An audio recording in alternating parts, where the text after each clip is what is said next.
जागते रहो।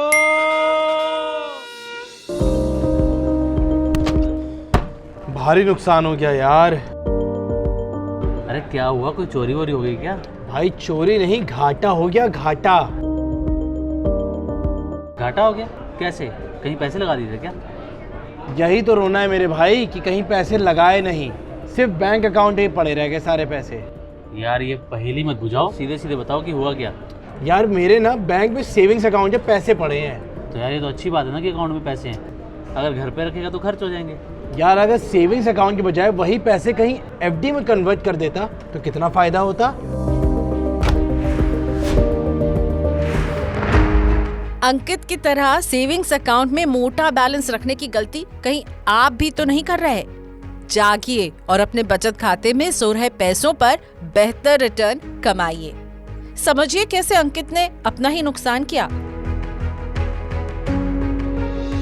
अंकित के बचत खाते में 1 लाख रुपए थे। इनका बैंक बचत खाते पर 2.7% के हिसाब से सालाना ब्याज दे रहा है, यानी अंकित को मिला 2700 रुपए का रिटर्न। वहीं अगर इन पैसों को अंकित 1 साल की एफडी में डालते तो 6.8% की दर से सालाना 6,975 रुपए का रिटर्न मिलता। 2 साल की एफडी में 7% के ब्याज के हिसाब से 14,888 रुपए का फायदा होता और 3 साल की एफडी पर करीब 21,341 रुपए का रिटर्न कमाते।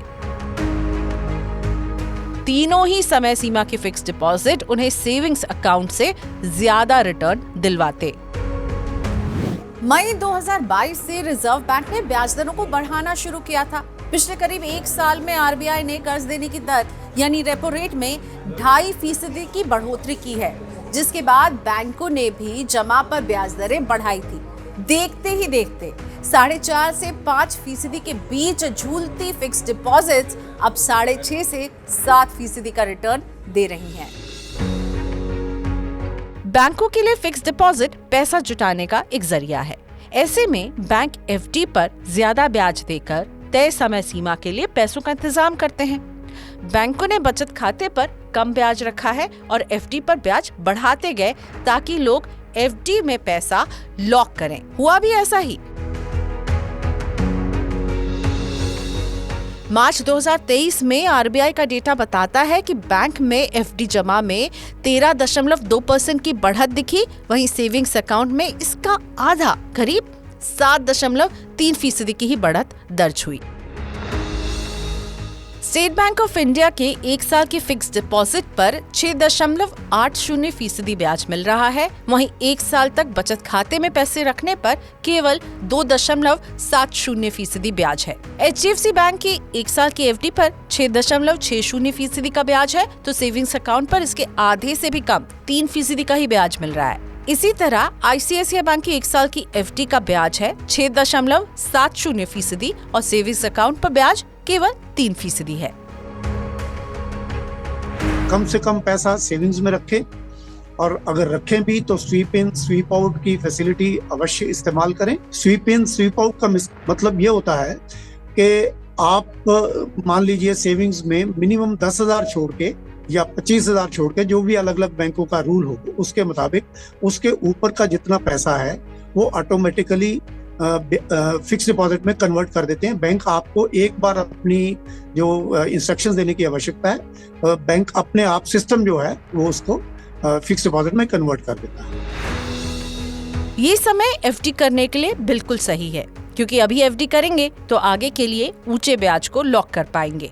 जिस रेट पर आज एफडी करेंगे पूरे टेन्योर में वही रेट रहेगा, भले ही ब्याज दरों में गिरावट ही क्यों ना आ जाए। वैसे सारा पैसा एक ही एफडी में नहीं लगाएं, बल्कि उसे हिस्सों में बांटकर अलग अलग अवधि की एफडी में लगाएं, जिससे इमरजेंसी में जितने पैसों की जरूरत हो उसी एफडी को तुड़वाना पड़े। इसी तरह एक ही बैंक में एफडी कराने के बजाय अलग अलग बैंकों में एफडी कराएं। इसका फायदा ये है कि अगर एक बैंक संकट में आया तो भी आपके पूरे पैसे का नुकसान नहीं होगा।